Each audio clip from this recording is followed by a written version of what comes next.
Ladies and gentlemen, good evening. Uh, Welcome here to another episode or another edition of Globespan 24/7. It's me a great pleasure once again to be with you. I know that it's been a couple of weeks since you've last seen me, but I've been out for some good reason, very busy in the private sector and so on, as per now. But thank you very much, ladies and gentlemen, for tuning in this evening. With me, I have two very distinguished gentlemen and leaders, actually, in the private sector who decided this evening to grace us with their presence. None other than Mr. Timothy Tucker, the president of the Georgetown Chamber of Commerce and Industry, Mr. Rafiq Khan, president of the Guyana Manufacturing and Services Association. Gentlemen, good evening, and thank you for being here tonight on Globespan. Thank you, Richard. It's a pleasure. Thank you, Richard. Thank you. So, ladies and gentlemen, if you perhaps have not seen the flyer or you have not seen the title, this evening we'll be assessing the Air Finale administration and essentially providing a scorecard from the private sector in various sectors and in a variety of areas that will depict or lend credence or essentially support various aspects of the government's work and provide critical insight in areas that we believe they can on. So it once again gives me great pleasure to welcome these two gentlemen from the private sector, and we will be approaching this evening's discussion in a conversational manner, and we will of course be touching on a number of areas, and these include, but are not limited to, the agriculture sector, the forestry sector, touch a bit on oil and gas, governance and public security, and generally the gentlemen also, based on their positions and their vantage point in the private sector, will provide some insight on, based on what they've seen over the past year, what the outlook is for the future.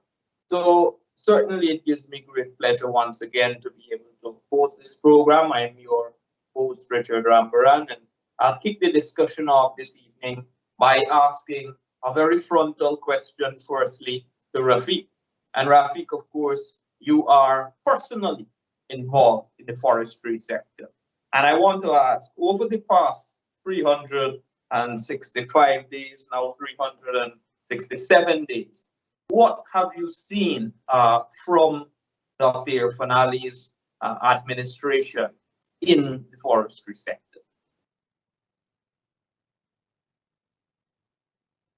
I think you're on mute, Rafi. You hear me now? Yes, go ahead. Okay. Thanks for that question, Richard. It's a loaded question, but I'll try to answer it quite short. As you know, the first year with the new administration came with some challenges. One of the major challenges, apart from COVID, has been the flood. And forestry is heavily reliant on infrastructure, key infrastructure developments with regards to roads. Usually the forestry sector is somewhat prepared for the rainy season, but coupled with the flood disaster has made matters worse. So what we have seen is some major incentives that was given out to the sector for Air Finale's, His Excellency's administration. These incentives included, some of the major ones would have been removal of VAT and construction materials, would have been zero rated for certain types of building and construction products, which drives more demand for timber and construction.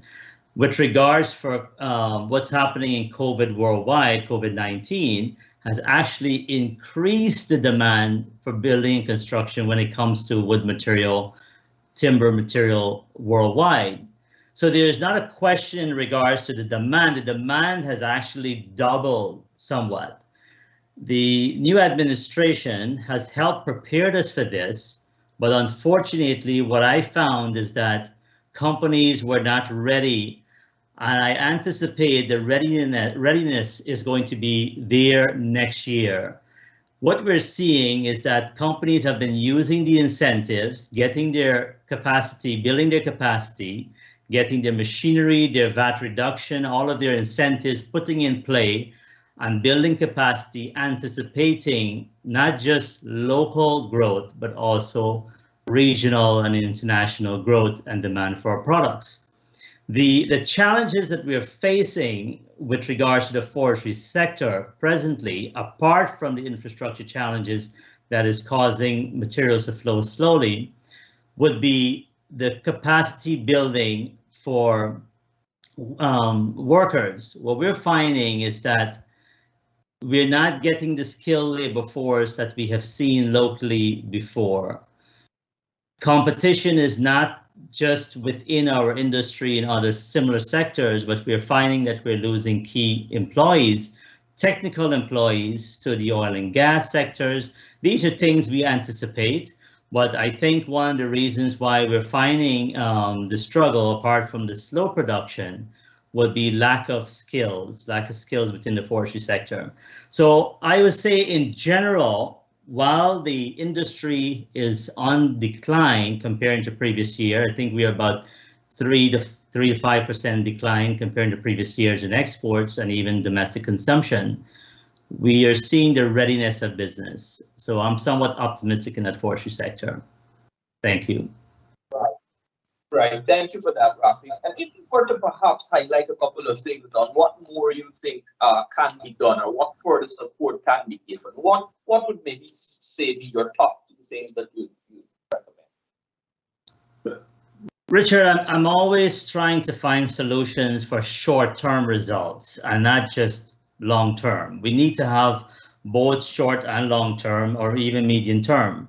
I would think as a short and medium-term incentive that we can quickly do to give the sector a kickstart, a faster kickstart, would be incentives for fuel.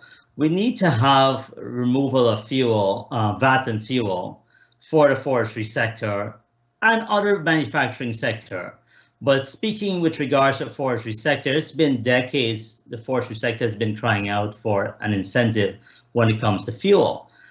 The president has indicated that this is coming soon for all sectors, traditional sectors, but I believe with regards to a quicker jump start on recovery in the forestry sector, I believe fuel incentive would definitely help. Thank you for that, Rafi. And Timothy, I know, of course, because you and I work closely together, I know that there have been a number of discussions in the Chamber of Commerce and in the private sector more generally about what should be done regarding fuel. And perhaps if we want to speak to that in a more general sense, what would you say, Tim, the situation right now regarding fuel, and what would you recommend at this point? I mean, in light of everything that's happening in the global environment. Richard, fuel, as we know, before time, the whole country would be very upset when fuel prices go up. We can't afford gas. We can't afford gasoline, diesel, and everything else. But now that we are oil producing nation, we have rising fuel prices on our rising crude oil prices on the world market. It's a good sign for us, meaning when we sell our 1 million barrels of oil and we're getting $100 a barrel, we're getting $100 million US into our sovereign wealth fund, right into the national coffers. Now that's a big thing for us. But on the other end, it affects manufacturing sector, it affects the service sector, it affects so many things. It affects businesses on the whole, because we know there's a combination of stuff that applies when it comes to high fuel prices. The manufacturing sector majority of them, the large ones, run in generators, right? There's a fuel subsidy. Plus, there's also the transportation aspect of it, picking up raw materials, moving it to your manufacturing sector. In the servicing sector, it's fuel for your vehicles that have to service and go out there to reach clients and things like that. And it's just the general impact. And the major thing that needs to be done is we need to, at this point, I would ask for them to remove the excise tax on fuel. That'll be a step, but they've already reduced it from 50 to 35%. I think that was in February, and now we've gone up again. So we're running about $800 to $900 a gallon presently, and it's time for the government to either lower that excise tax again, maybe down to 20%, and with some thresholds to say, well, okay, if we hit $900, then we remove it, because then transportation costs will go up in terms of your commuters, right? The hardship of the regular person will definitely be affected because rising fuel prices affects all industries. So it's important that the government looks at this and really grabs it as it's coming to them. And it is coming to them. The GCCI is writing to the government and asking for reduction in the excise tax on fuel because it's affecting all our members. And we know, once it comes to any kind of thing that the private sector has to do, fuel plays a very, very major role in the private sector. Yeah, thanks for that, Timothy.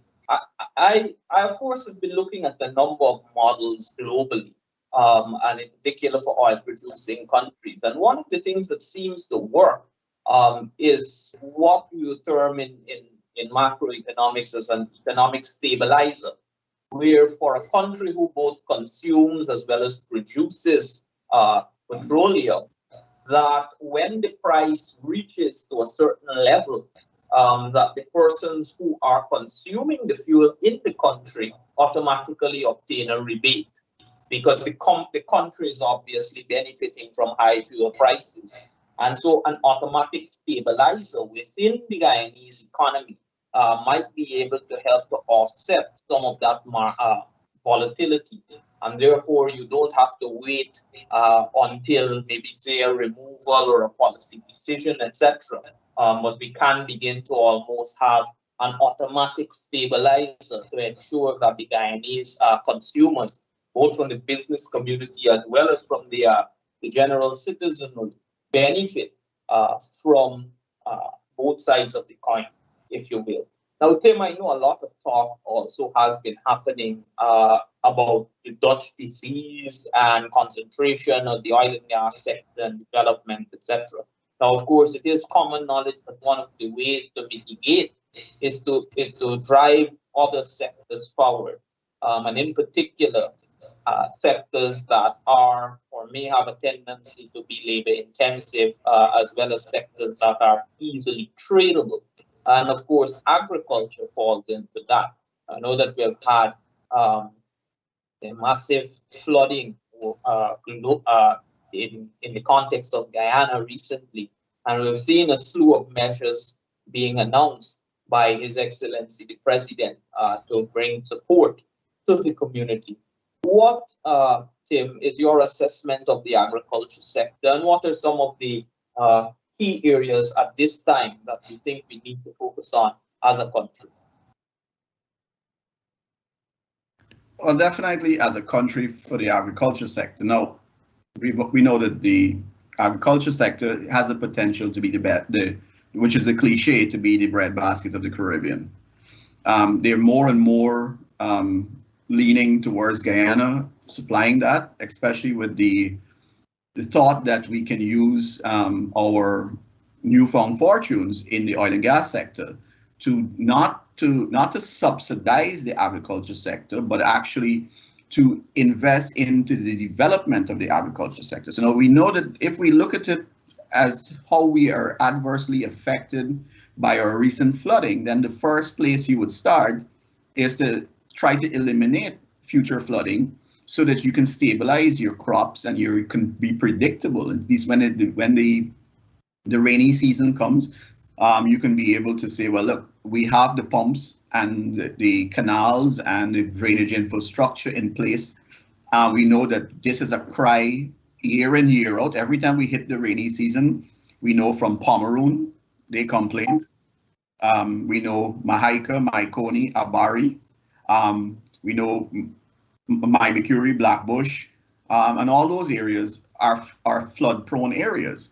Now, how do we do that? Fix that? Now, the government has to spend has to first come up with a drainage plan, and a drainage plan has to use their highest amount of rainfall ever, with also a margin for climate change, and then work back from there. So you say, listen, this is the highest, this is the volume, this is where we're gonna we're looking at, this is the highest rainfall we've ever had.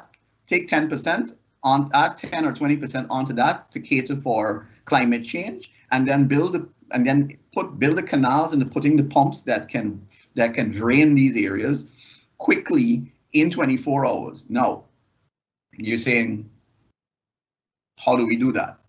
There are several people. I just met with a group last week. One of the vessel companies that we have in Guyana, that's what they do in Louisiana. We know Louisiana has the same problems. If we go back to the days of the Katrina flood, when all of their pump systems and everything failed, all their bayous and all the levees and canals and everything were breached, and they flood out from a hurricane. They have learned from there, right? And they have the technology to not to come and run it, but to build the pumps that are needed to empty these canals in a very fast rate. Then we also have the Dutch, who built all these canals in the first place. We can, of course, go to them. But as a country, we cannot do it on our own. We have to be able to say, listen, there are experts around the world, right? And they are Guyanese that would have access to those same experts. And we can utilize those experts to come up with a drainage plan that would safeguard our agriculture sector. Then we can, because how are we going to go forward and build a milk plant and have thousands and thousands of heads of cattle when every year we flood out in the cattle, you could probably lose your entire milk producing sector in one rainy season. So we really have to look at our drainage situation and then plan from that.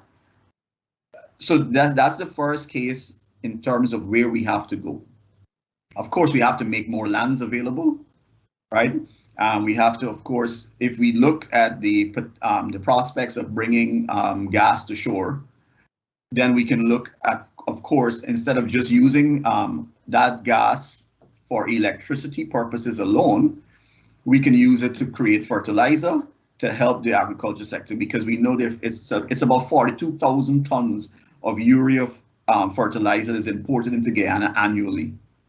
If we are able to capture that foreign exchange that's going out of the country locally to supply, let's say we have 100,000 tons of urea that we are able to produce locally from the natural gas that is coming onshore, then we are able to reduce the overall cost. So first, we got proper drainage, we have access to land, we have road access to those lands.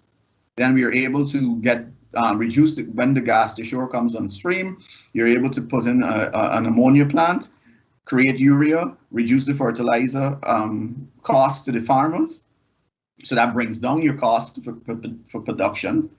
And then, of course, what is most important is our sector, our agriculture sector has to realize that the world is coming to Guyana to do business.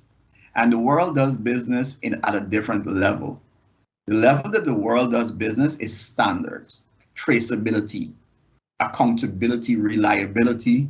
All these things play a very important role. So of course, reliability in the crop is important, but we also have to have traceability. And we are going to a world where a lot of the pesticides and insecticides are very carcinogenic. at this point in time. So traceability and when we apply pesticides onto the products is important.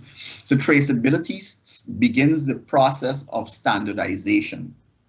Because when we can trace the elements that are going on to our fruits and vegetables in order to supply the agriculture sector, the manufacturing sector, then we are able to have a clean bill of health going forward. So then that brings us to the point where we can trace the produce to the manufacturer throughout the chain, from the time we plant, the process, the type of amount of water, the amount of soil, the type of water that we get in, the amount of fertilizer, the amount of insecticides, and we ought to be able to document and track that.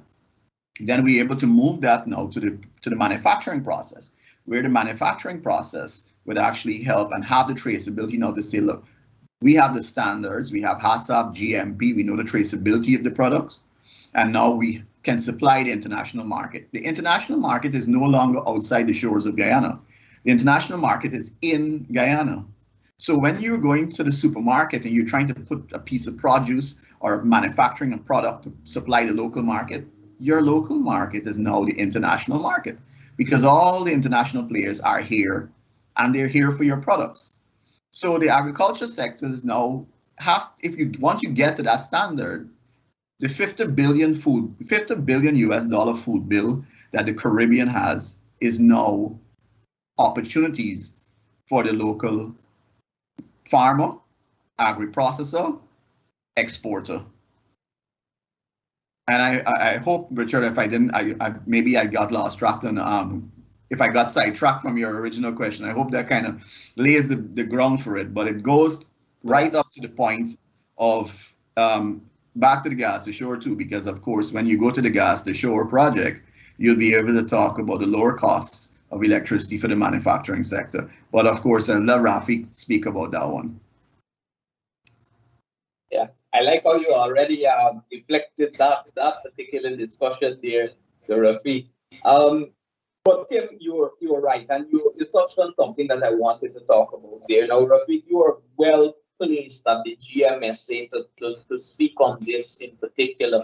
And Tim mentioned it. Of course, we have been hearing talks in the Caribbean about reducing the US $5 billion food import bill.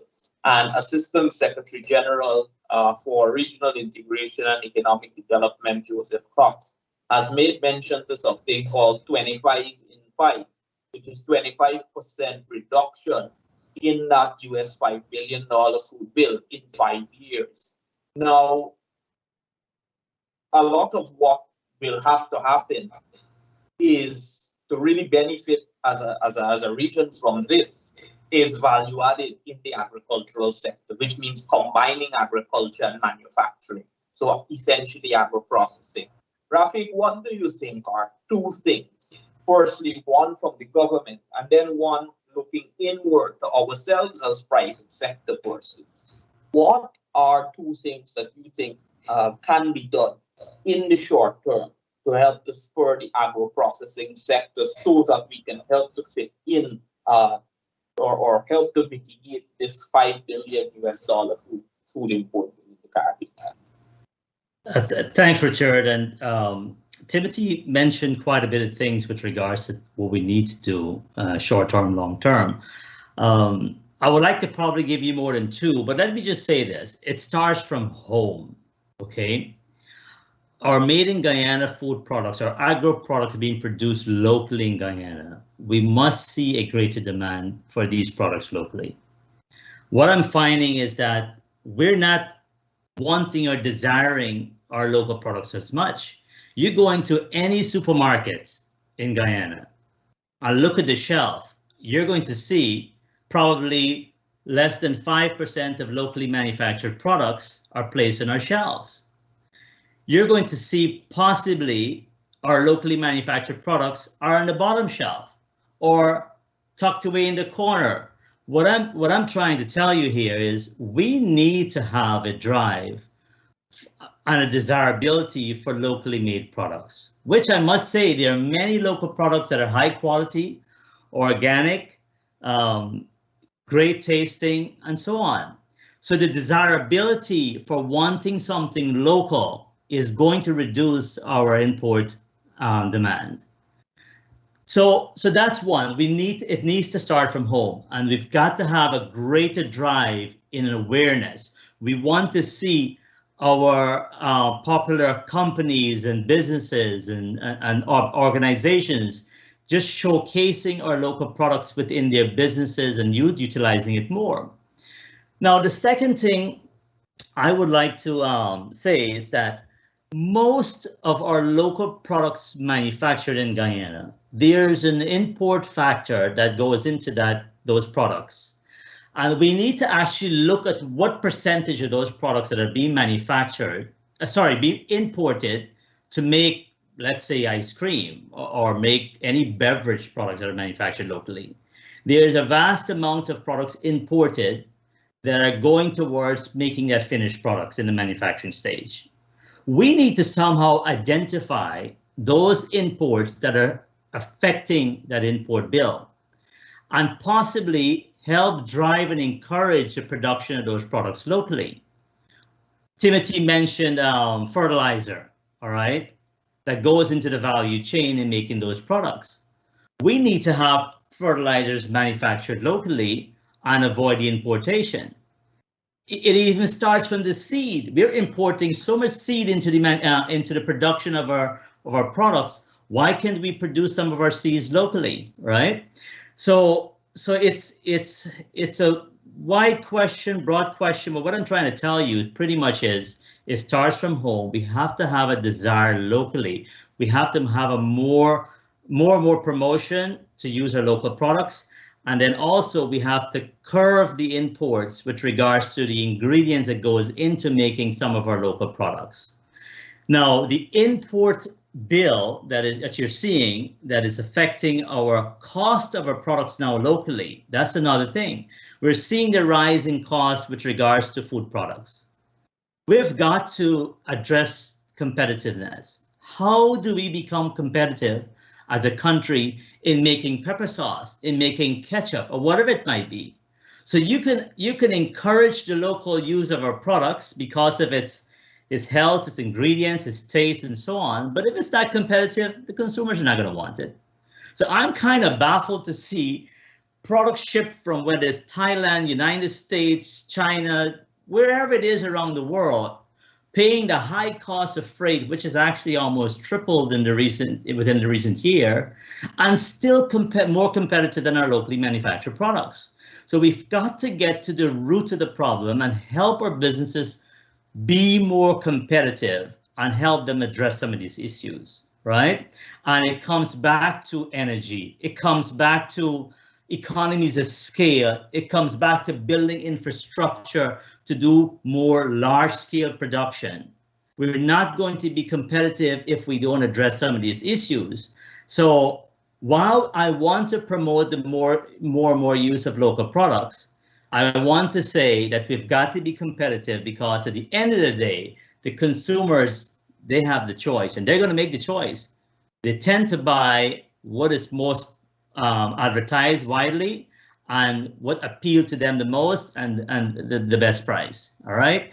So I know you asked for 2 points and what we need to do to reduce the import, but I just wanted to tell you those few things. And I must add to it, we need to actually increase our quality awareness, increase our packaging, the presentation of our packaging. We have some great products, but for lack of whatever it is, creativity or the ability to produce good packaging, we've got to get and encourage our local producers to get more creative in presenting their agro products in an attractive way, right? Whether it's coconut water, whether it's pepper sauce, whether it's rice, it doesn't matter. Present the products in a way that is more appealing to the consumer. Thanks, Richard. Yeah, definitely. You're right, Rafiq, because one of the unique things about a free market economy or a free market society, and particularly where we are in the development sphere, is that you can't force a consumer essentially to purchase a particular product. You have to be able to compete as a player in an international or a globalized environment. It's interesting, Rafiq, that you mentioned we must be able to identify what those are, because I'll tell you, the CARICOM has actually done some analysis, and they've reported 10 commodities that comprise almost 50% of the food import bill, which include food preparations, wheat, rice, chicken, non-alcoholic beverages, maize, soybean, sugar, and palm oil. Now, I think when you listen to those, you can tell about what essentially we can supply almost off the bat. Rice, sugar, poultry, the non-alcoholic beverages, and we do have the capability to explore soybean and palm oil. But I know Timothy is itching to go into this. You so know, Tim, Richard, you know, listen, the poultry one, that's a lost cause because there's non-tariff barriers, and CARICOM needs to get their act together and get those barriers out of the way. It's a very simple fix, and the fix is if CARICOM by itself produces a standard that is accepted by the region, and of course have certifying bodies, accredited certified bodies in each country that works with a standard that is accepted across the region, then we don't have to worry. Then it will be a free market indeed, right? Until each country stops saying, well, okay, let me see where you need to have municipal well water to feed the chickens in order to export chicken. So half of our farmers use creek water. You know, it's simple. I mean, if you go back, there's so many little stupid barriers. If you go to even the US and the catfish ban, right? They need traceability of the wild caught fish. It needs to be fresh. So I mean, these are all barriers, right? We have our catfish market is wild caught. It's not, we don't farm raise anything, right? So those are all issues there. But you have to deal with these standards, and of course you have to be able to have one regionally that is accepted by everyone and stop moving the goalposts every time a country reaches the spot. Apart from that, and to go to Rafik's point, right, is the shelves in the supermarket are not filled with local products, right, for a simple reason. And he's identified some of them, you know, that you need to, of course, you need to act. The locals need to embrace a buy local campaign, and I am sure the Manufacturers Association will endeavor to do so. Now, apart from that, there is a need to have more manufacturers, right? You have about, let's say, how much manufacturers we have totally in the country that can produce stuff that can export, right? And we have identified maybe about 15 or 20 in total in the whole country that can export. I mean, you got to take the rice industry out of it. We put them separately, right? We're talking about, you know, agro-processors and regular manufacturers. And how do you facilitate that, right? You have to you really have to get small businesses developed. The small manufacturers need the help. How many small manufacturers can, so let me put it this way, when a small manufacturer gets blackout, production line is down. Because a simple reason, can't afford a backup generator to power his plant, because it's going to be, a backup generator is probably about $1 million or $2 million. That could go to expanding his little operation, buying a vehicle to transport and move his stuff around. Then, of course, when he brings a label to a standard, all right, and somebody moves that standard the next week, so we're faced now with the front of packaging labeling, that they're now trying to change that labeling, right? Again, most of our manufacturers have just gotten brand new labels, brand new product packaging and everything, and you're ready to change the CARICOM is suggesting that there are discussions now to have the new Octagon High front of packaging label. Again, you're moving the goalposts as soon as Guyana gets up to that, reaches the goal. So these are all issues that are compounded in and making it difficult. Now, manufacturing, of course, we know has a whole host of things that is needed in terms of boosting them. Apart from electricity, apart from access to good products, good labels and good high quality labels, high quality packaging, there's a cost to that. When they have to import all of that.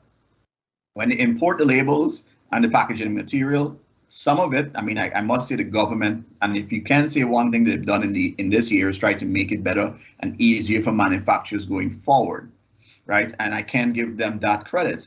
And of course, you still have to pay duty and taxes on the product that you're buying, plus the cost, insurance, and freight. And Rafi could identify freight is now, if you used to bring a container for 3,000 US and you ship it maybe from wherever, China to US, let's say China, 3,500 US. It's now almost 14,000 US for a container out of China, right? It's crazy. And you got to pay tax. Now you have to pay. Before you would pay, let's say your shipment costs 5,000 US. The products, cost 5,000 US. 3,000 US is the shipping, and the insurance is 500. So that's 8,500, and you're paying 20% duty on that. Now, so you pay 20% duty on 8,500. Now your shipment is 14,000. So now you got to pay 20% duty on 14 plus, and now remember the cost of the thing is still $5,000. So it's 19,500 now, right? So you're paying 20% on 19,000. That's why everything is going up through the roof. That's why the cost of living in the country is skyrocketing. That's why we can't, we're finding it so difficult. So sometimes as a country, we have to be able to be flexible when we hit these hurdles and really kind of maneuver ourselves and cushion the private sector and the manufacturers, especially our local manufacturers, who are somewhat of an endangered species in the grand context of the country. We have to protect them.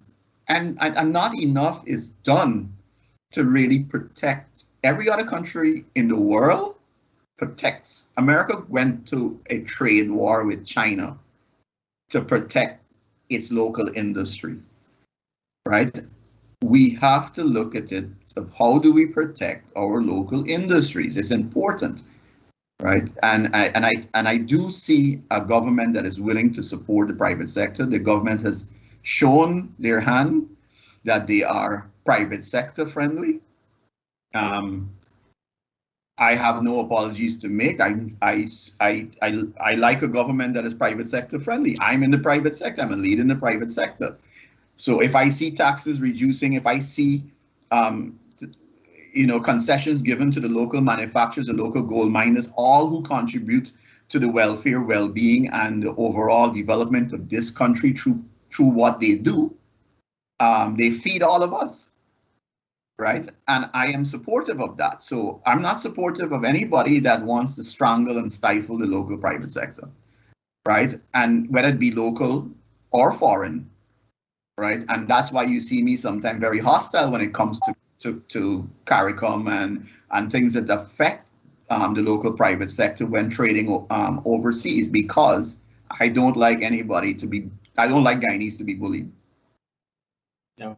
So Tim, you've raised a very important point, and I want to ask you something frontally. Do you think that duties and taxes ought to be charged on the FOB value as opposed to the CIF value, to be able to give some sort of relief to the local consumers and local businesses? Richard, in the words of a famous politician in Guyana, that's a no-brainer.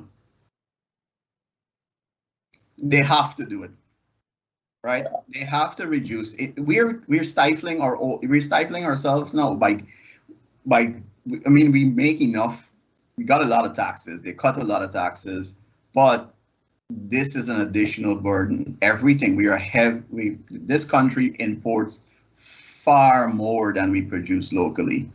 So duty and taxes on CIF, the cost, insurance, and freight, versus the products alone, the cost of the product, right, is completely different, and would see a significant reduction in the cost of things at the moment.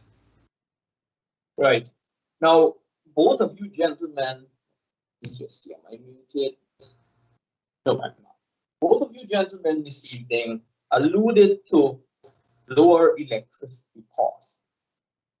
And of course, we know one of the ways that Dr. Ali's government has been touting lower electricity costs is through the gas to shore or the gas to energy project, whichever you want to determine, piping of natural gas on shore and the conversion of that through the power plant, which is estimated to give us some 150 to 200 megawatts of power, which will certainly aid in peak loading and subsequently reduce the cost of electricity provided to the average Guyanese. And it's been estimated that that would bring the cost down to somewhere around 10 US cents per kilowatt hour, whereas we currently pay anywhere between 28 to 30 cents per kilowatt. Notably, we are far above the regional average.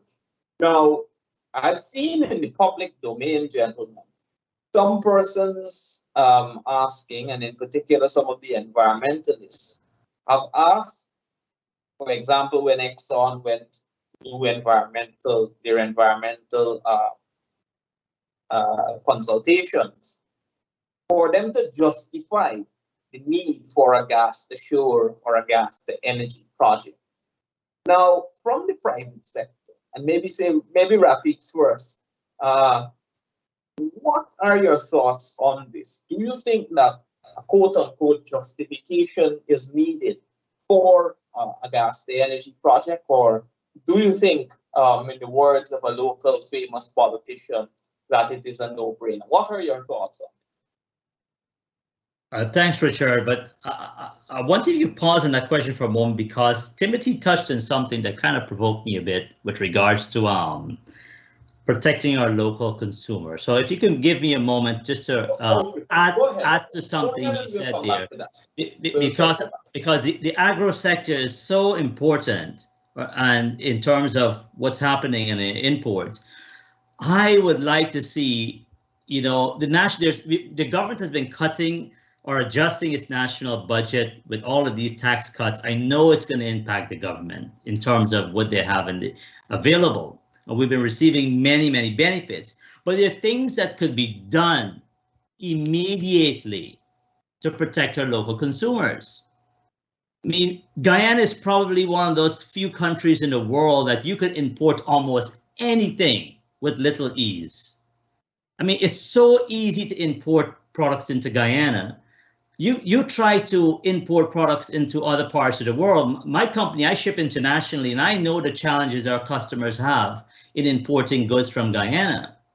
But there's barriers to trade that is hindering our local producers that I believe, without directly affecting the national budget, there's simple negotiations that need to go in place quickly to help curb or affect or remove these non-tariff barriers, whether it's to India or China or some of these countries that are wanting our goods. And we've got to play to our strengths.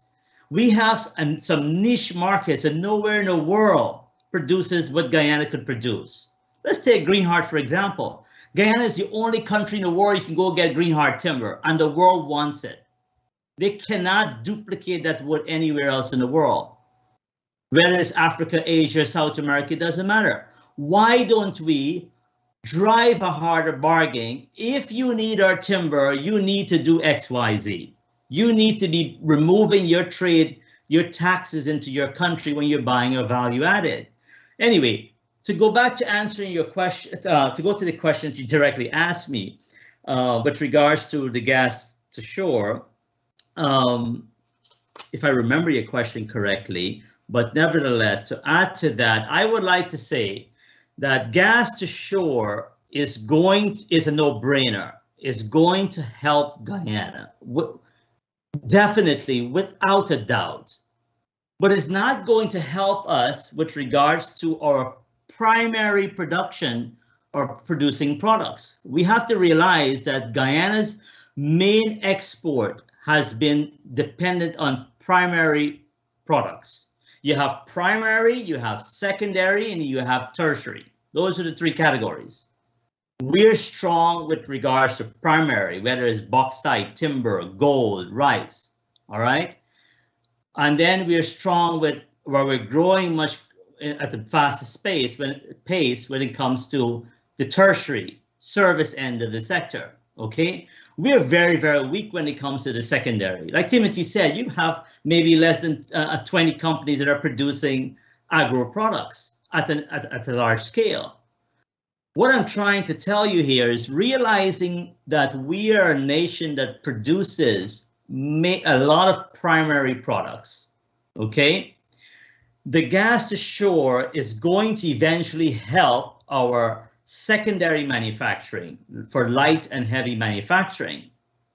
But we have to address the needs. How are we going to cut energy costs for products in the primary sector, where you're not going to have access to electricity in the hinterlands of Guyana or the regions where it's hard to reach? We have to have plants and machinery and production happening closer to the source of the raw material. Whether you put a sawmill in the forest or you put a manufacturing plant for agro products closer, let's say in Northwest or wherever it might be, how are we going to get that energy closest to the source? So while we are focusing on gas to shore, that is going to eventually help and grow our manufacturing sector and become more and more competitive, we have to realize at the same time we're becoming more expensive in regards to wages, higher wages, which is offsetting eventually the money we're going to save in energy cost. So realizing that our primary strength is going to be the production of major products that is driving our GDP. All right, focus on how we're going to cut energy in those sectors while talking about gas to shore and preparing us for gas to shore. Definitely is going to help. I'm going to see a major change, not just in the manufacturing of products, but the consumer cost of living when it comes to electricity consumption for businesses and household. All right. So I hope I've answered your question a little bit in my thoughts. Over to you, Richard. Yeah, thanks for that, Rafi. Now, one of the things that's important is that along the development of countries, one never wants to keep a country locked into or trapped into a state of primary production. The reason why is that the country never fully benefits from the total value, the total true economic value of the particular commodity. Because let's take, for example, wood. You're in the wood sector. You know, Guyana produces some of the finest types of wood. We export the primary product. Persons then utilize that same primary product, make furniture. Sometimes they mix it with other types of materials that are not of the highest standard, and then send that back here to us, where we have to lose foreign exchange, etc. And we're not essentially capturing the true economic value. So I think that the gas to energy project really creates the quantum and the volume of energy that's needed to drive, as you rightly said, heavy and industrial manufacturing in Guyana, to ensure that we begin, and even light manufacturing, and bringing the cost down, to ensure that we begin to move away from simple primary production. I mean, that after all is what development of a country is about, just moving away from simple primary production. Right. Timothy, I'd like to know your thoughts on this entire topic of gas energy. Your original comment was the environmentalists, what they're saying about it. No, the environmentalists complaining about a power plant, a liquefied natural gas power plant. So they don't want the pipeline coming in, and they don't want us to utilize the gas. So they prefer to stay out there and flare in the air, because that's eventually what's going to happen. So, I mean, I don't know their logics. I think they should maybe relook at their careers if that is the case. I think they might be in the wrong sphere of things. But bottom line is that I prefer to see than to see. It's like throwing money in the air and burning money. Why would you want to see burn money when you can utilize money, right? So instead of, I mean, we know that they're going to re-inject the gas, but we understand that there was a problem. This is the first year into production of a brand new facility, and you already have that sort of problem, right? And we at least poised to have 10 more FPSOs. You're about to find, and I'm sure based on, we would have met, I think 2 years ago with the Mitsubishi Corporation, which said to us, the amount of oil that Guyana is finding, it is more than likely that somewhere right around, and it could be onshore, it could be anywhere around around Guyana, that there's the possibility of a large natural gas find, right? The possibility exists. So I prefer to see the gas come to shore and us utilizing it. I don't think, I mean, I think liquefied natural gas is much, much less pollution than the heavy fuel oil that we're presently burning, right? I believe the import bill, the 100 million US that we spend annually to import heavy fuel oil, the risk that associate with because of course heavy fuel oil, there are millions of gallons of waste oil that are sitting there that they don't have nowhere to put it after they finish utilizing it. So it has so many other factors that I don't believe they really understand the depth in which this whole the context of the whole entire thing, right? So the liquefied natural gas, the gas comes to shore, we liquefy it. There are several things. We just saw last week, we had Dax Driver from the Trinidad Energy Chamber there saying that the biggest mistake the Trinidadian government made was for them to try to subsidize the entire sector, the energy for the country, right? Where they could have monetized the natural gas. We of course have now 2 projects. So even if for the immediate, right, for immediate relief, we bring the gas to shore and we do a power plant. And let's say we have 30 years worth of gas out there, which is and the total cost of the project is 1.2 billion US. And you divide that by 30 years, that's 40 million US a year, right? That is 60% less than the fuel that we are buying right now annually, right? So that's the cost. That's just the savings that the country will save when we get rid of the heavy fuel oil. So you're saving 60%. Then that now reduces your costs of electricity all the way down, right? So let's say 10, 12 cents, and we now have, and now we don't have to subsidize, right? Because of course we can supply manufacturers or bulk facilities, companies that are taking excessive amount of electricity. We can have a small markup onto that and make sure we don't subsidize it. I do not, and I repeat this and I make sure I'm clear on this, I do not believe that the government of Guyana should subsidize any sector, right? I understand that there are aspects in which you can facilitate that and support the sectors where, but I don't believe that we should subsidize electricity to boost the manufacturing sector in any way. If the manufacturing sector, this is what it costs to produce, we must pay that rate. So the gas comes to shore, we utilize this.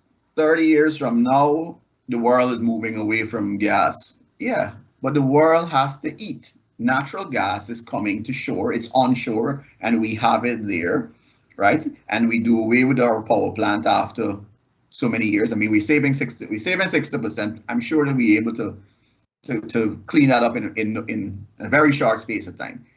What do we do with the gas that is here? So we can create an ammonia plant, right? The ammonia plant, of course, is fertilizer. We can increase our manufacturing capacity. We can with fertilizer for those lands that we need to fertilize in LATAM, in all over the country, right?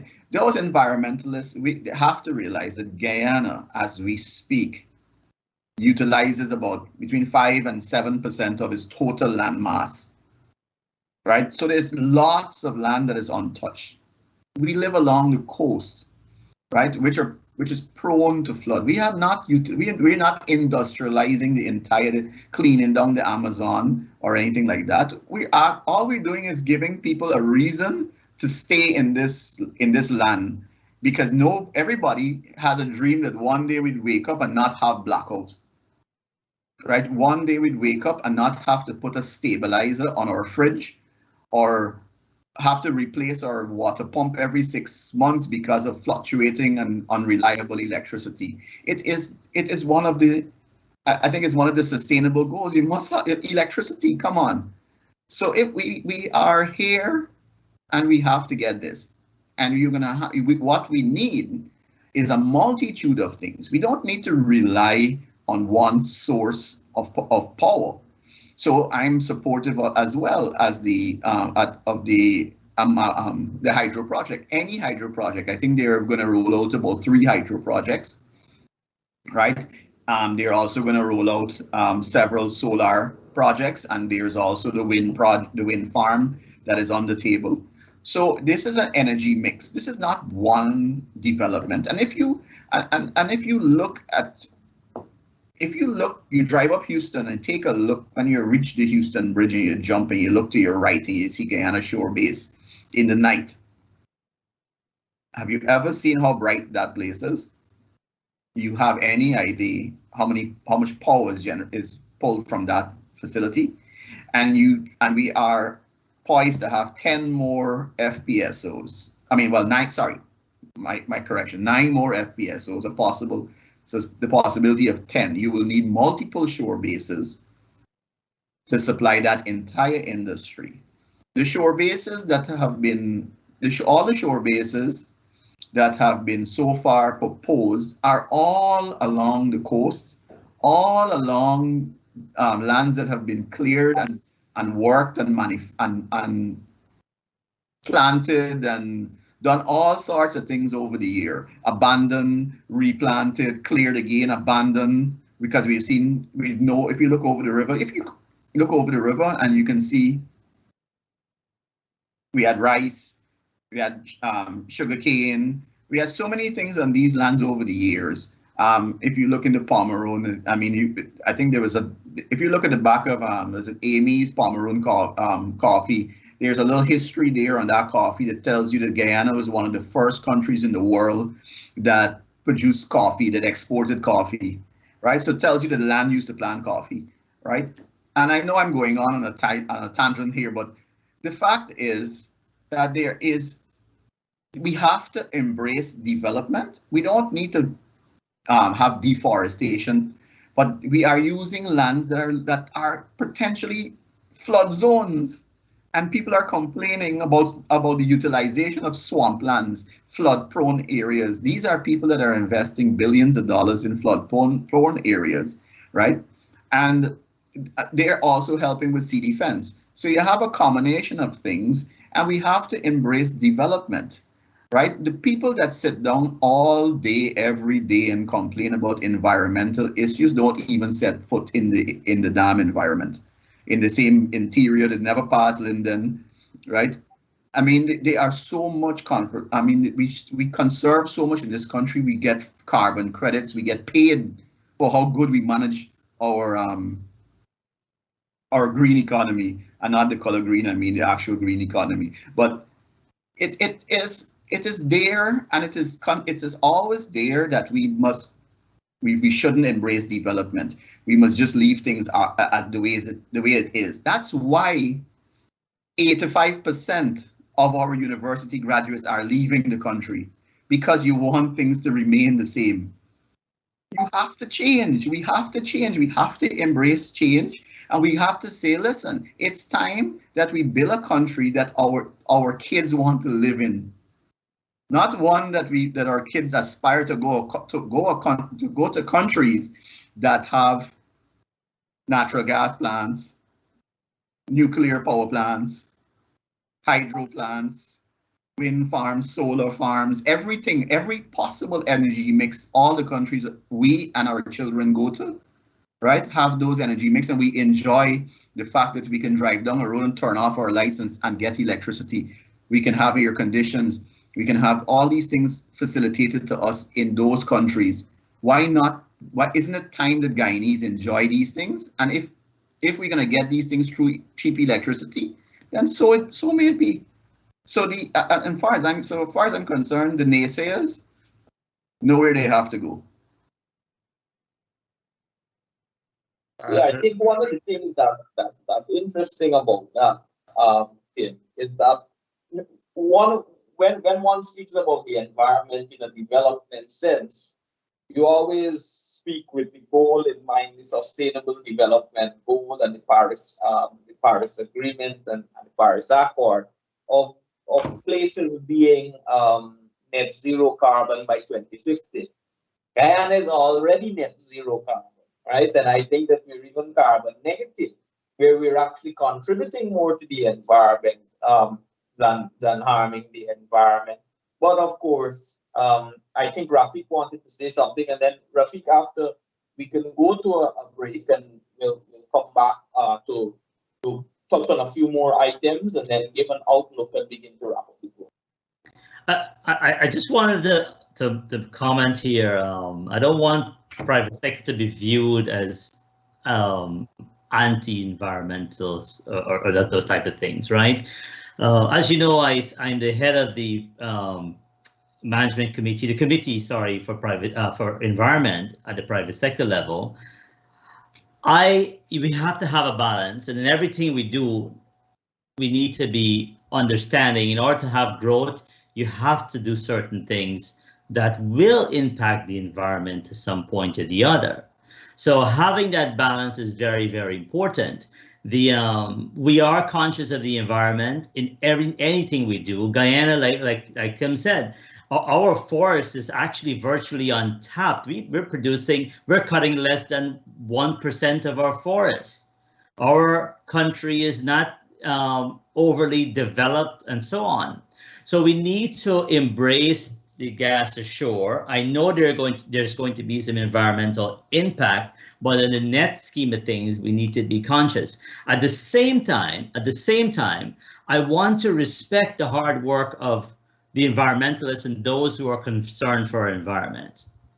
We have to be mindful, because the picture could be painted easily that Guyana is doing a very bad job when it comes to its forests or its off the shore projects that might be hampering our economy.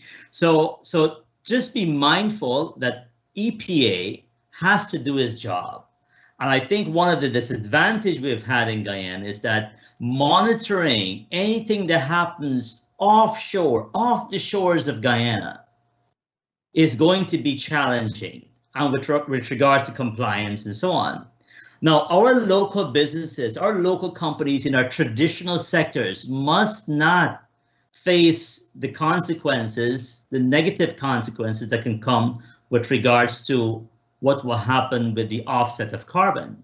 So we need to be mindful of the traditional sectors and what are happening there, what's happening in the traditional sectors with regards to compliance in terms of environmental hindrances. So traditional sectors, whether it be forestry, whether it be mining, whether it be agro-producers and so on, there's tremendous strain with regards to compliance as it is in terms of production of the traditional sectors. So we don't want to see gas to shore or the oil sector is actually having somewhat a free ride. We need accountability. We need to have revenues generated from compliance of the environment, right? So I'm definitely in support that we need to embrace development. We need, especially in Guyana, that is highly undeveloped in many areas of our country. So, but at the same time, I recognize and I appreciate the hard work of those who are trying to help make sure that we're doing good to our environment, whether it comes to cutting the trees or drilling or exploiting the resources for gold and so on. We're mindful of that. So thank you, Richard, and thank you, Timothy. Timothy, I sense your passion. Yes, we do need to do what we need to do. I hope that everybody didn't take me maybe the way that you took. I hope you're not taking me wrong. No. I clearly said that I believe that the areas that have been worked, developed, and exploited over the years, there's no big deal in developing those areas. What we have to be mindful for, because that is the 5% that are there. When we're looking to go into the interior and tear down our forests for development, and started to burn things and that sort of thing, that's where we have to be very careful. We have to embrace and protect our marine life. I believe as maybe a teenager, before many people, I've spent a whole week at Shell Beach. I camped there. We helped to save, remove the turtle eggs, help the turtles. I've done that.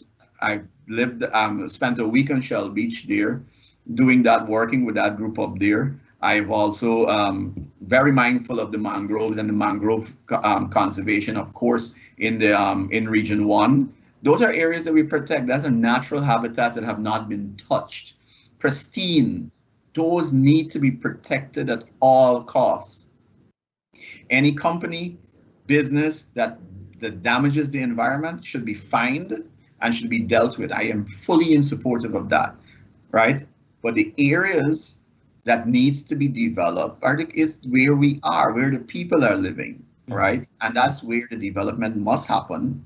And of course, if you want to keep the brightest minds here, and you want to encourage the brightest minds to come here, you have to develop your country to facilitate that.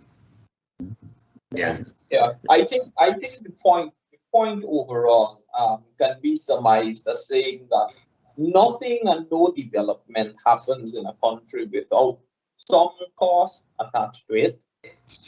But what one has to always be cognizant of is that the costs, whether environmental, financial, even to some extent, what the displacement cost is in terms of persons having to be displaced maybe from their jobs or from living areas, etc. That cost should never outweigh the benefit that accrues from the project. And I think overall in Guyana, we have to begin to think in this way. We have to move out of just viewing things in silos and saying, this is the environmental cost of it, and operate as though there are no other benefits that occur.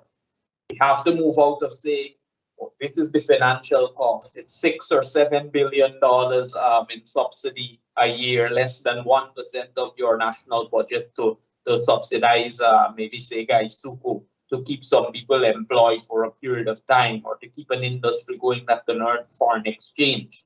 And stop looking at just maybe say financial costs or environmental costs, and look at the net effect and the net benefit that accrues to the country as a result. And that's one of actually, when you learn economics, for example, or development, analyzing development, that's one of the first things that you actually learn. You never view things with just a singular lens, because development can't occur within a silo. It's a multi-layered, multi-dimensional process. So I take the point generally what you gentlemen are saying. Of course, we must respect the environment, but we also cannot stymie our development contingent only on a financial cost, contingent only on an environmental cost, without properly analyzing what some benefits are of the project. And that, or of a project, and that I think for far too long is what has been pervasive in the public discourse in Guyana. someone with an ACCA is going to write and say, look, I have made an assumption of so much revenue growth, and this is what the debt repayment is. And because of my assumption, let's not go ahead with it, like what was said with the refinery by the group that made the analysis some 5-6 years ago, and persons continue to hold on to that analysis. And we say we'll come up with this gas to energy project without persons understanding strategically what it means for the country, how a country can benefit from becoming energy secure, what that means for energy diplomacy, what that means for the country as a whole, as a player within the region, etc., what it means for foreign exchange, what it means for the country's total economic development, driving secondary sectors forward or creating value added. And also, maybe we might have to keep a session on that. What are the benefits of projects, or how to properly analyze these things? Because I feel like in Guyana, we see too much from using just one lens. And maybe it's because persons have special interests and they don't want to, really analyze. The negativity is toxic. Yes, yeah. Richard, I must say before you go on break, the worst thing that can happen for Guyana is negative publicity. You will hear some negative things that might not be as significant, but countries, buyers of our products, is going to make their laws and view Guyana as a negative country when it comes to environment, right? Yeah. So we have to be supportive of what's happening, embracing the growth, and at the same time be mindful that our customers, our potential buyers, that's the world out there. So when we're thinking of being negative with regards to development, be mindful that your customers are listening to you, and whatever you say, it stays on the internet. It doesn't go away. Right now, we're facing challenge with UK. UK is not buying Guyana's green heart timber unless it is coming from a third party certifying, and they have the demand of 30% of Guyana's timber products over the last 100 years. The country that first started buying timber. But you know what? The UK government has taken a stand to say we will not buy a single piece of green heart timber from Guyana unless it has third party certification such as FSC and so on. But Guyana Forestry Commission, the government of Guyana, we're doing an amazing job as a country in protecting the forest. But just because of certain negative remarks that would have made maybe about 10 years ago or so, governments made decisions not to use the product. We're going to see the same thing happening in New York City. New York is going to be making a decision. There's a bill being slated right now that they're not going to buy or use Guyana's timber anymore if the act passes.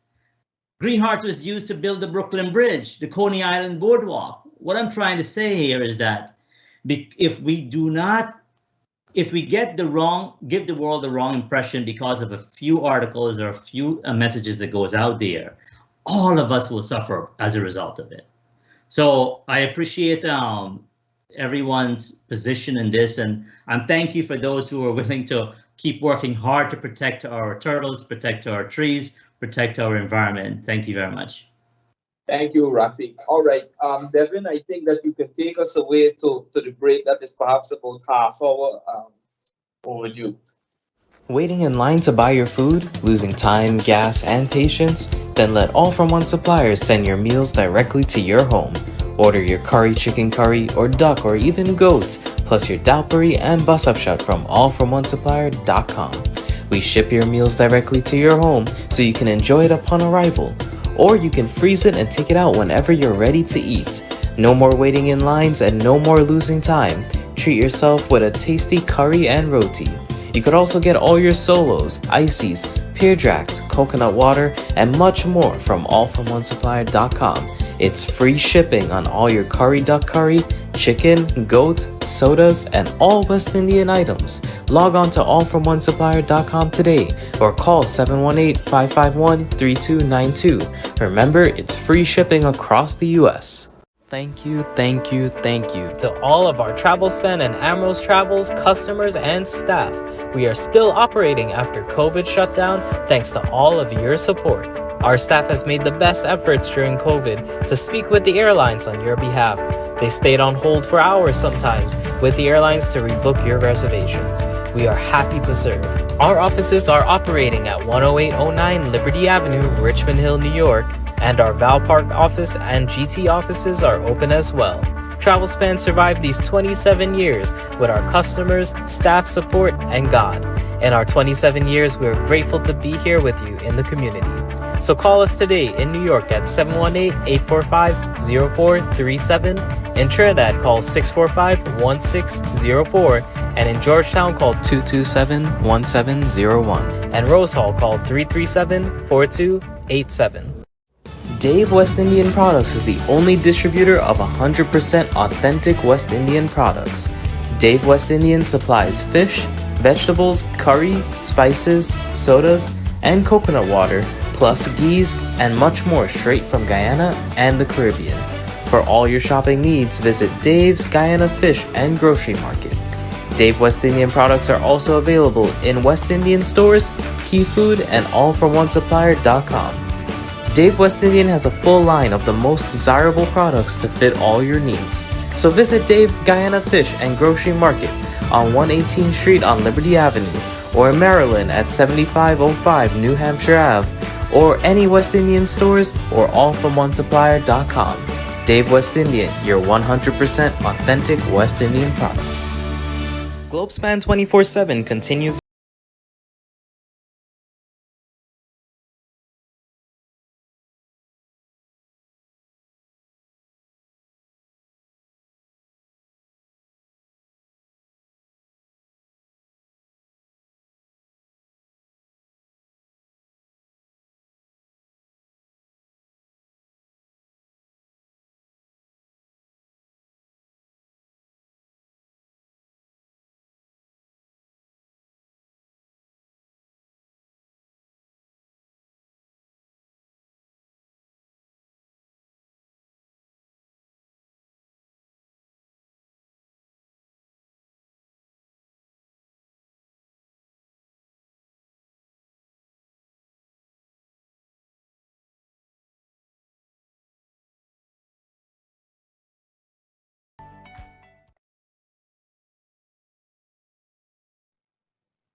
Ladies and gentlemen, welcome back to our program this evening.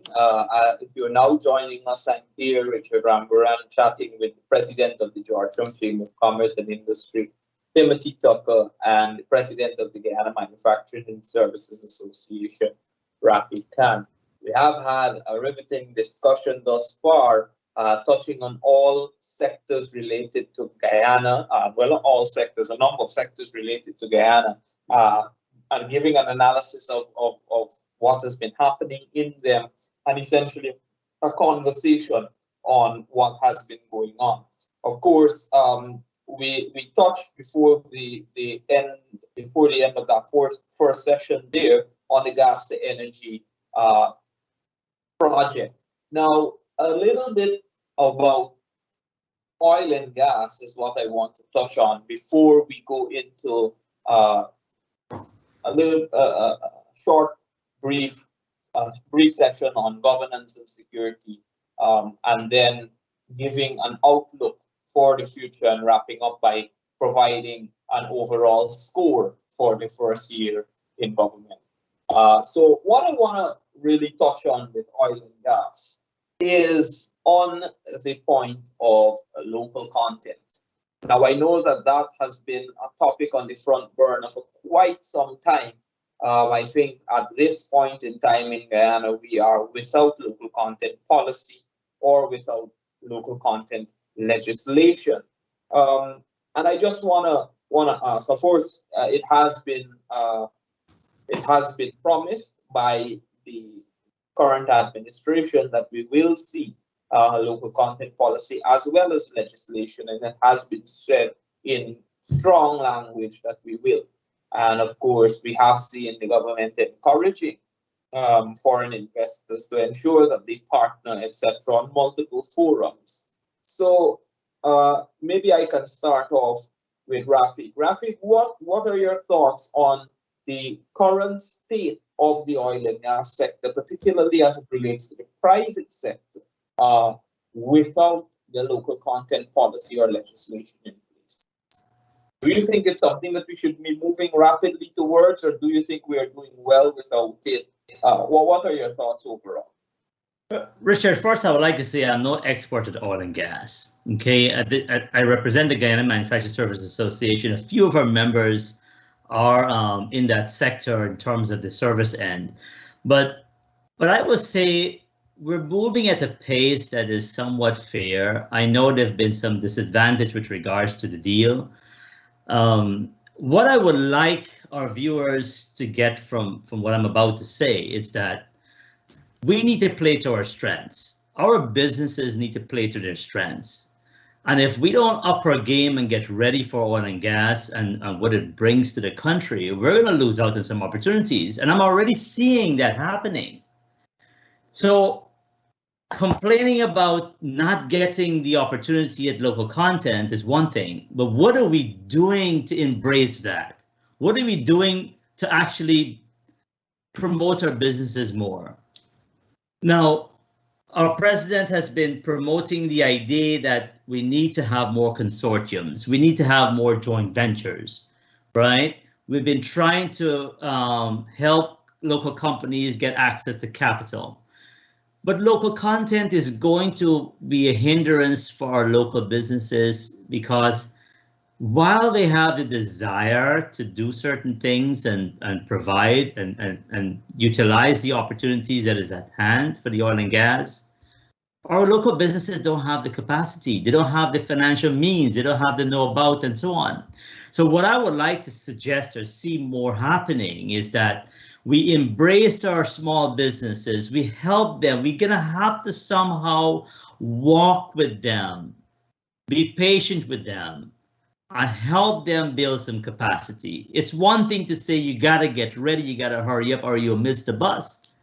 But what I'm seeing happening is that many of our companies are going to miss the bus if they don't hurry up and get ready. And I would like to encourage government to be a bit patient with our local businesses. All right, they came from a mindset of operating in a certain way, and we have to help them to see the need for joint ventures, the need for relinquishing some control of what they have happening in their business.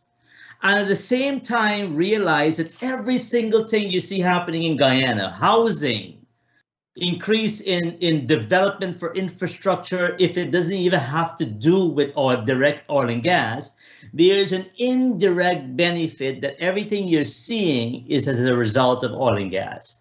All right. So why am I saying this? Because some may have the views that we have certain measures in place in the policies that it's going to be stronger, that insist that foreign companies have certain things in place for local content. But we don't want this to indirectly affect our local businesses because many of our local businesses rely on foreign partners. So if we're not careful, our local policy can actually be used with the same measure for our local businesses for local content. Not too sure if I'm confusing you here what I'm saying, but at the same time, I would like our businesses not to lose out on the service and the indirect benefits of local content. We talk about housing, we talk about hotels and restaurants and all of these other things that goes along with the growth of the demand for oil and gas that is bringing more savvy buyers to our country. People who are looking to rent more expensive facilities, the choice in their food is going to be more, their desire to buy more local products at a higher price is going to be greater. All right, so local content is not just about oil and gas. Local content is being ready to be able to take on and seize the opportunities that is going to be actually beyond oil and gas and use the opportunity to get ready to supply those that are coming to Guyana to buy our services, to utilize our services, to spend money in these things. With regards to how is it fair what's happening in the slow pace of local content, and why is it taking so long to come into being an act into legislation? I know that is slower than we anticipated, but I'd rather our government be careful before they actually make certain things a law. Look at the pros and the cons. Look at how it's going to benefit our local businesses. What could be some of the repercussions if we do certain things? But generally, we need to get ready, and we need to get ready quickly before the opportunity is lost. Thank you, Richard. So Rafiq, I mean, you've thoroughly given your thesis there on local content. Timothy, what do you think? Do you agree with Rafiq? What are your thoughts? I agree with Rafiq in the point that local businesses have to be able to utilize the opportunities. I don't agree with Rafiq when he says that we got to be fearful that local content would kind of stymie some of the local businesses. I believe that it has a greater net effect than it would have a negative one to the local businesses. What local businesses need to understand is that you're going into an industry, the oil and gas industry is hundreds of years old.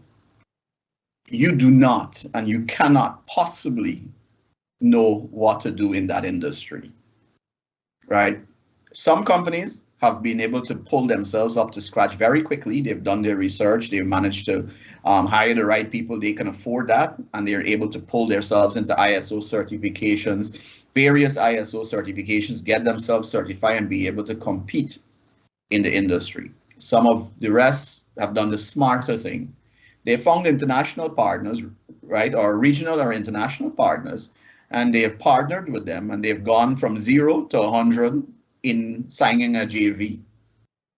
So you move from not being able to compete in the sector to being a tier 2 or a service provider to a tier 1 subcontractor, or even to the operator, because you have partnered with an international company, right? We've seen partnerships. I think G Ports is a partnership between John Finance and Edison Suez.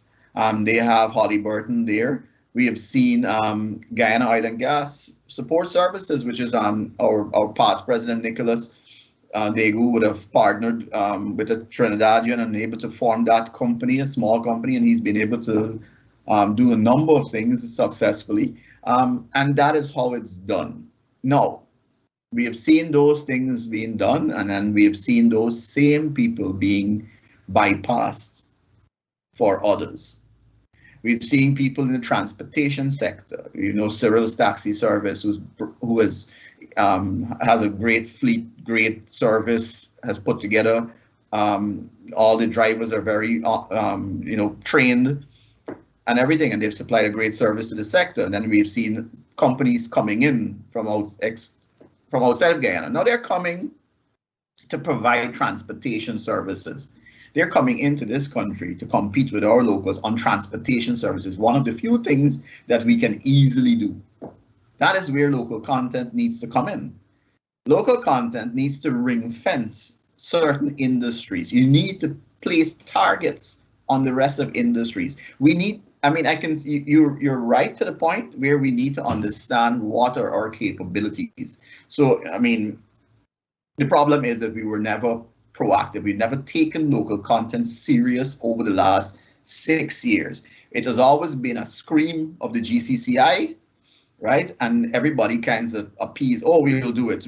Oh, here's a draft policy. Oh, here's a draft. Well, GCCI has seen more drafts probably than the Vietnam War, right? It is draft after draft after draft, right?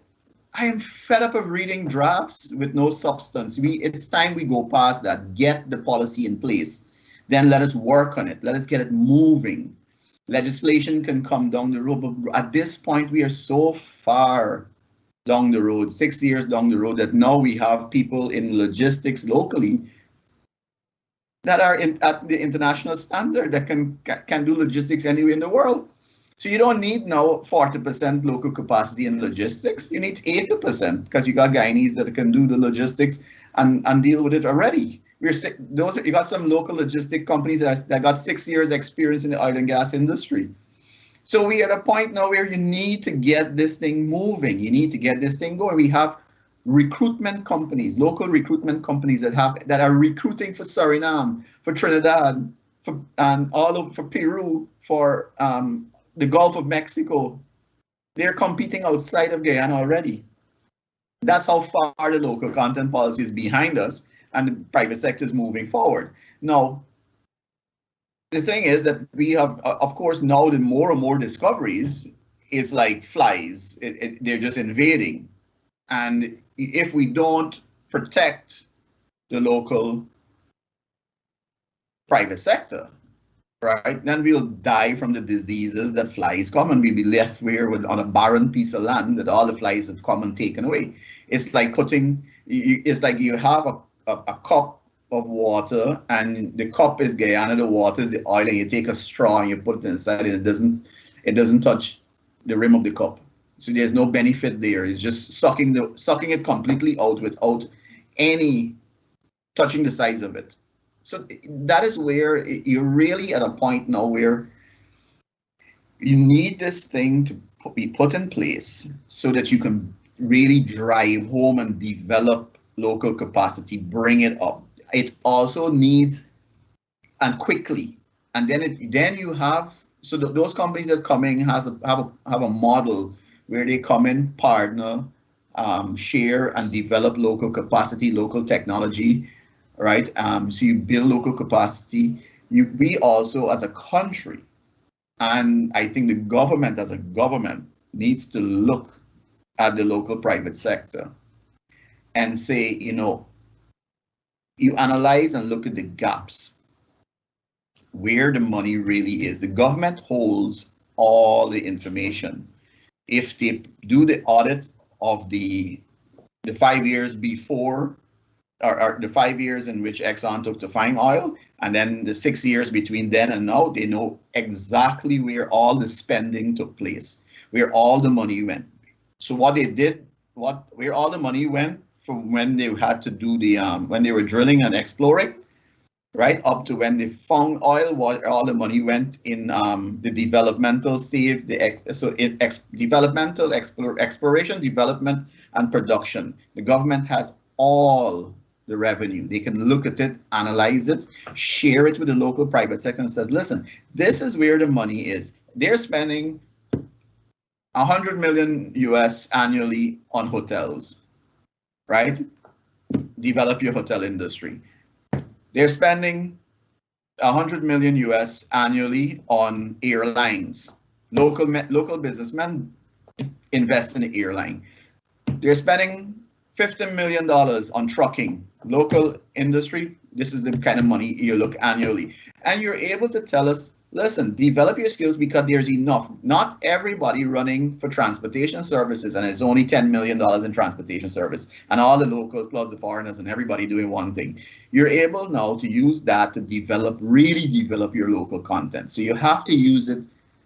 You have to use all the things that are available for you. First, local private sector capacity survey is needed to know where we are, what our capabilities are, and where we need to partner, right? Secondly, you need to know exactly where the opportunities are, right? And then thirdly, you need to make sure that that policy is in place, that you can ring fence the opportunities where the locals have full capacity to do it. Now, I have said previously that I believe that the local content policy should be expanded. I have since heard an explanation that made a lot of sense to me, that we have to be careful on how wide we put that policy. I think maybe we should first look at having it in the extractive industry sector. So all the extractive industries have a certain amount of local content built in, and work with that, because those things are not renewable, right? And then we can look at the service industry and other things, because we have to also be very aware that the housing sector in Guyana is very big, and the rental sector is going to be big as well. But here we are. We have individuals, companies coming in together, buying large portions of land that some countries around the world don't allow, doing massive housing development.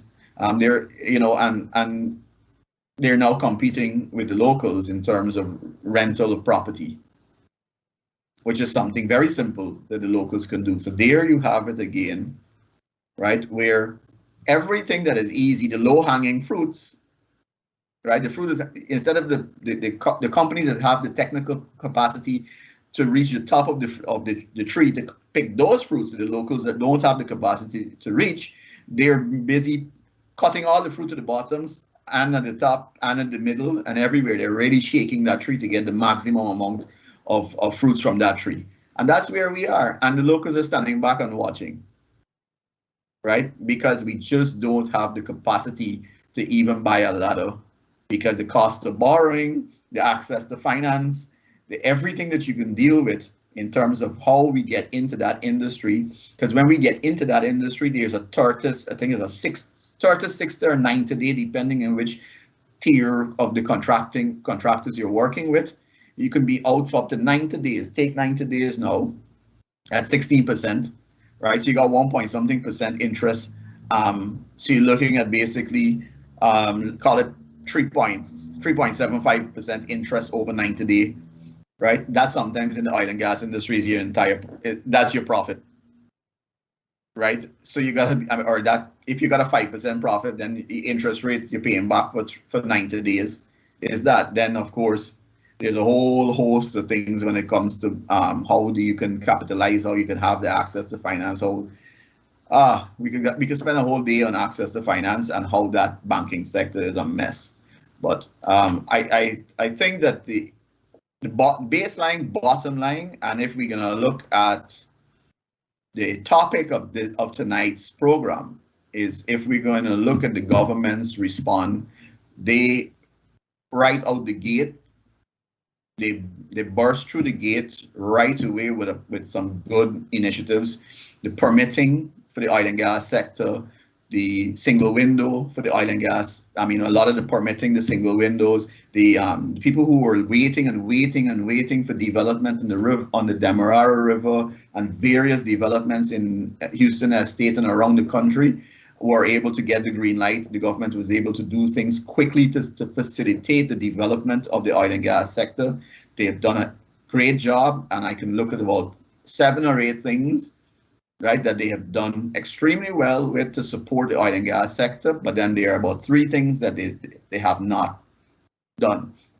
Initially, they came out to the gates blasting with local content, the draft local content policy. And then it just kind of, they pull a hamstring or something on that run, and that was the end of that. It just died. And then, of course, there's no real talk about the Sovereign Wealth Fund.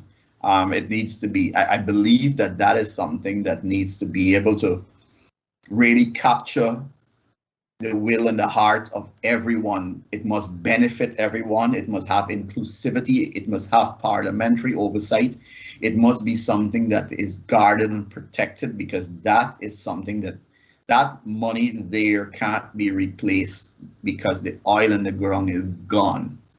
So the end of the day, right, I think at this point, and I would say personally that I would love to see the government and private sector, civil society, and the opposition, parliamentary oppositional parties come together and work on maybe a 20 to 25 year developmental plan that does not change when governments change, or when attitudes change, or the president change, even if it's the same party. And I'm not saying that I want to do away with anybody's manifesto. It is your government. You control how that is developed. But we must have common goals. Everybody agree. We must ease the power problem. We must have diversity in the power supply. So we can have a hydro project. We can have this. We must have a road from Guyana to Brazil. We must have a bridge across the Corentyne River. We must have, these basic things that everybody agrees the country must develop in this way. How you do it is your touch. It could be 25 goals for 25 years, right? But common goals that we all say this is what we want to see, and it's going to be over a period of time. Nobody's going to dictate to anybody how you're going to achieve your goal, but that's the goal. So you can put your twist on it, but we all agree this is what we want, and we have seen that. We have seen that because if you look, I mean, when it comes to the road projects have been developed. These are projects that have been spoken about since in the 80s, in the 90s or late 80s, 90s, and the governments have always, I mean, they have not. Sometimes it's priority in this government and it's not, and you know, it changes. But overall, they've constantly kept some of those road projects as goals. But I would like to see that now across more sectors. So that was just me trying to plead to the higher folks. I'm going to use another word, but I'm not going to use that.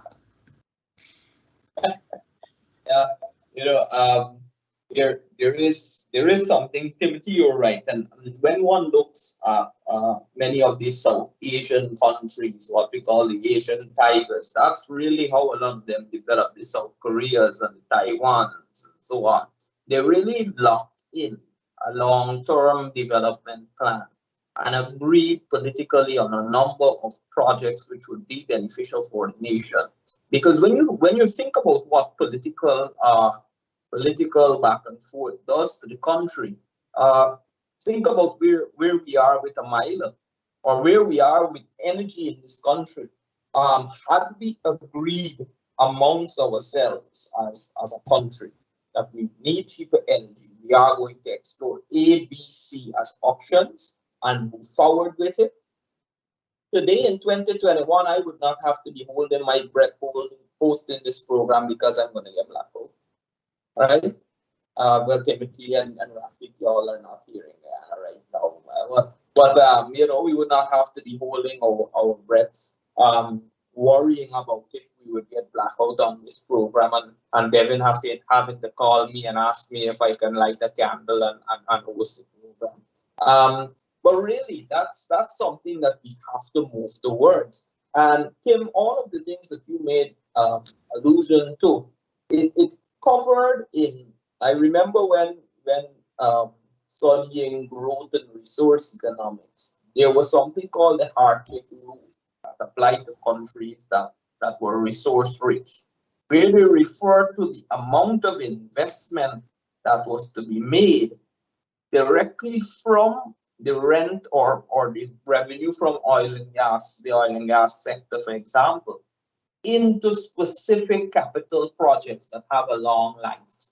The reason why is that as you move towards an indefinite future or a future where nobody knows where the end will be, you have to be able to take the resources that would have been there forever and transform them into some sort of resource that will also be for the country in a long term. And that is one of the things that we really need to decide. And I'm happy you raised that. I know His Excellency in a recent address would have also stated that the Natural Resources Fund or the Sovereign Wealth Fund, whatever form it takes, there is going to be, he's aware that there are changes that are being made, and it's going to be perhaps tabled or made public by the end of this year. But hopefully we're able to get that on the way.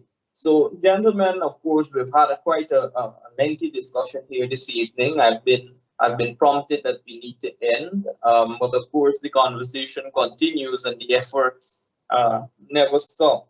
I want to ask you before you give your closing remarks this evening and your outlook for the future based on what you've seen in the first year, to also, when providing those remarks, perhaps assign a score from an A to F about the first year of the year finale-led administration.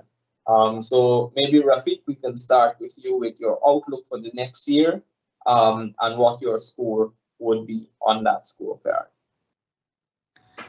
Thanks, Richard. The the outlook for the new year, for the next year, sorry, of this government, I'm hoping, and that it's going to be a year that is going to we're getting ready. I don't want companies to be left behind.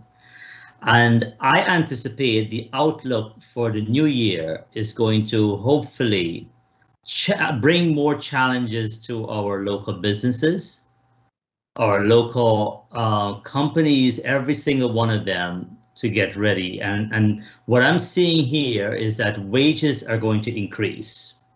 That's number one, is given because of the competitiveness of the workforce, so what we're seeing with oil and gas. We're going to see a rise in cost of products and so on. We're going to see more opportunities within the local sectors across the board in terms of jobs for people. We're going to see many things happening on the positive, all right? But it's the unintentional consequences of the oil and gas and the growth of the economy. But for us to be competitive at the same time, we want to be sure that our local businesses don't get left behind, and we're seeing greater imports of products. And I would like to suggest that, and I'm hopeful that in the next term, not too far, that we're going to see access to capital that is coming our way. We're seeing some opportunities. I've been seeing in the media, other countries are coming to Guyana wanting to offer capital. We're seeing more angel investors embracing, and I'm actually I applaud those efforts. So we want to see, and I think we're going to see more legislation hopefully being passed to allow banks to encourage more lending. So my outlook for my mind is going to be a bit positive. And at the same time, is going to be a bit challenging for our businesses to hurry up and get ready, all right, to seize the opportunities. We're on that treadmill, and that treadmill is not slowing down. It's increasing in its speed, and we have to get on board to be able to get ready for the growth. So my outlook is somewhat optimistic in terms of a scorecard. While I would like to say 90%, at the same time, I would like to say perhaps 70%. And I know a lot has been done. A lot has been done in terms of removal of taxes and VAT and infrastructure development, massive infrastructure development and spending to help build capacity. And it is expected probably for the next 3 years, you're going to see more and more capacity building that is going to cost a lot of money for infrastructure. I appreciate the hard work of the government in terms of getting ready and trying to have more tolerance for private sector. One of the things I really admire for the government is embracing private sector. My suggestion here and encouragement is to keep the pace, embrace private sector. We keep hearing that it is important that private sector be in tune and engaged and be the ones to be consulted with. I really want this to continue to happening. That is, I will give the government a 100% actually in embracing private sector and bringing private sector involved. But there could be a scorecard for various areas in terms of how do I rank the scorecard. And this call doesn't permit that. But I will say generally, much effort has been done in terms of getting private sector involvement in collaboration with government. I want to see that happening more and more. And I would like to be, I want to be optimistic in terms of the growth and the participation and collaboration with government and private sector generally. So look forward to more to come and maybe a scorecard not till the end of the year, Richard. I would like to see a scorecard perhaps at the end of every quarter, because sometimes you wait till the end of the year, not a year, and then we don't have something to measure our results. So let's hopefully we have something similar to this and you ask this question 4 months from now. All right. Thank you. Thanks very much, Rafiq, for your comments tonight. Thank you very much for participating, of course, in the panel and being candid and, of course, letting us spend some time with you here this evening. Timothy, same applies to you, a closing remark and, of course, giving a scorecard over and what, of course, you anticipate over the next year. Scorecard B minus, right? The government needs to, over the next year, needs to prioritize itself. And you have to realize that sometimes you have to look back in order to go forward. And you have to look back to see who was standing there with you when you had nothing. The local private sector, the businessmen and women, small businesses, micro businesses, the vendors in the street, the businesses that have been working in Guyana from the 60s, 70s, 80s, right up to the present day, have been there with this government, the previous government, and all Guyanese over the last 50 something odd years. We've been there. Those of us who've been in this industry, we have contributed to this country by paying our taxes, by spending our money locally, by putting our money in the local banking sector that facilitates mortgages and loans and everything, when nobody else in the world was putting any money into a bank in Guyana. So you have to now realize that our businesses locally need to retool, re-equip itself, recertify ourselves, right? And we need support. We do not have the institutions locally. We do not have the finance. We don't get the duty-free concessions because we have established businesses already, unless you're in the manufacturing sector. But the service sector and all the other sectors, right? If we plan to retool and be competitive, right, then we need support from the government. We need the government to say, listen, we're going to teach the local private sector how to fish, not giving them a fish. We're teaching them how to fish. So we're bringing them up to the certification levels that they can compete. We're going to facilitate getting them to that level that they're going to be able to compete in the oil and gas sector. They're going to be able to compete in the international market in whatever field that they're in.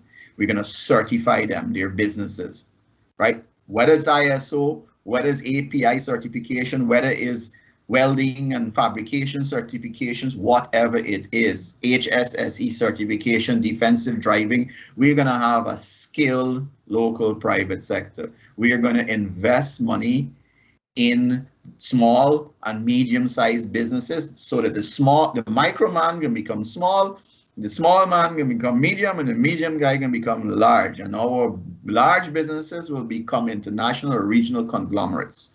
They all have the potential of it, but they need the support mechanism, right? This is not the government spoon feeding the private sector. This is hand holding for national building, national development.